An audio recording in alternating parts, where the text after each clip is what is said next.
तो गाइस मैं हूं अंकित और आप देख रहे हैं रेसलिंग फैंस नेटवर्क। तो भाई फटाक से मैं आपको दो अपडेट्स बताता हूं, दोनों एजे को लेके, एक है एजे ली को लेके, एक है एजे स्टाइल्स को लेके।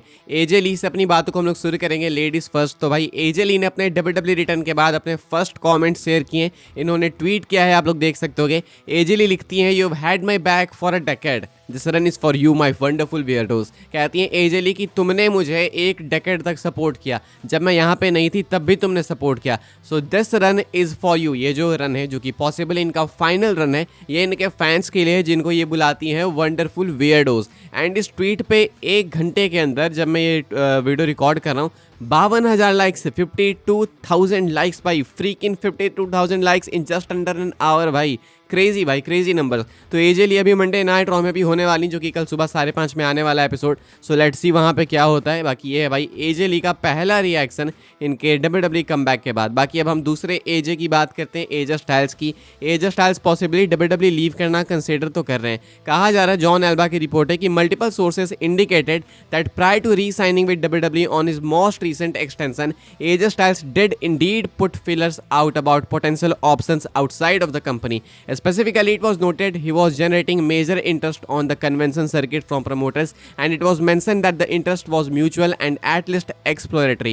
It is unclear as to whether or not Styles was looking into wrestling for other promotions. कहा जा रहा है कि मल्टीपल सोर्सेज का ऐसा इंडिकेट करना है कि WWE के साथ अभी वाली एक्सटेंशन साइन करने से पहले AJ Styles एक्चुअली में अलग अलग कंपनीज में देख रहे थे कि उनकी कितनी ज़्यादा चॉइस है। मतलब वो बाहर वाले कंपनी वाले, AEW वाले या फिर मान लो ROH वाले, अभी सेम में ही है लेकिन अलग अलग, फिर भी मान लो AEW, NJPW, ये सब कंपनी वाले कितने इंटरेस्टेड हैं एजे स्टाइल्स में, ये एजे स्टाइल्स देखना चाह रहे थे। कहा जा रहा है कि स्पेसिफिकली बताया गया कि जो बाकी दूसरे प्रमोटर्स थे अलग अलग कंपनी के, वो एक्चुअली में इंटरेस्टेड थे, लेकिन पहले वो इंटरेस्टेड थे एजे स्टाइल्स को मीट एंड ग्रीट वगैरह में बुलाने के लिए या फिर अलग अलग अपेयरेंस के लिए। रेसलिंग की बात बताई नहीं गई। एंड एक्चुअली में एजे स्टाइल्स भी सामने से इंटरेस्टेड थे, यानी कि एक म्यूचुअल इंटरेस्ट था। कहा जा रहा है कि पता नहीं कि एक्चुअली में एजे स्टाइल्स रेसलिंग की भी सोच रहे थे दूसरे प्रमोशन के या फिर नहीं, लेकिन एजे स्टाइल्स डेफिनेटली डब्ल्यूडब्ल्यू से बाहर जाने की सोच रहे थे।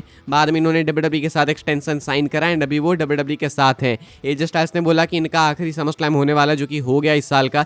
तो क्या इसका मतलब है कि एजे स्टाइल्स अगले साल तक किसी और कंपनी में जा सकते हैं? बिकॉज एजे स्टाइल्स कंसीडर तो डेफिनेटली पहले कर रहे थे, तो क्या पता अभी भी करें कि एजे स्टाइल्स AEW में जा सकते हैं या फिर वो डब्ल्यूडब्ल्यू से ही रिटायर हो जाएंगे। लेकिन डब्ल्यूडब्ल्यू से तो एज भी रिटायर हुए, लेकिन वो AEW में चले गए। पता नहीं क्या होने वाला है, लेकिन एजे स्टाइल्स डेफिनेटली दूसरी कंपनीज पे भी नज़र रखे हुए हैं कि क्या पता दूसरी कंपनी में उनको जाना पड़े। क्या सोचते हैं आप लोग, लिख के बताना भाई। एंड एजे स्टाइल्स के बेटे भी जो है खुश नहीं है एजे स्टाइल्स की बुकिंग से, तो क्या पता फैमिली में भी ये बातें होंगी कि अब डब्ल्यूडब्ल्यू छोड़ के AEW जाना चाहिए या फिर क्या पता कहीं और। आप क्या सोचते हैं भाई, लिख के बताइएगा। वीडियो को लाइक कीजिएगा, शेयर कीजिएगा। कल मैं आपसे मिलूंगा मंडे नाइट रॉ के बाद, तो सब्सक्राइब भी कीजिएगा। जल्दी मिलते हैं अगली वीडियो में।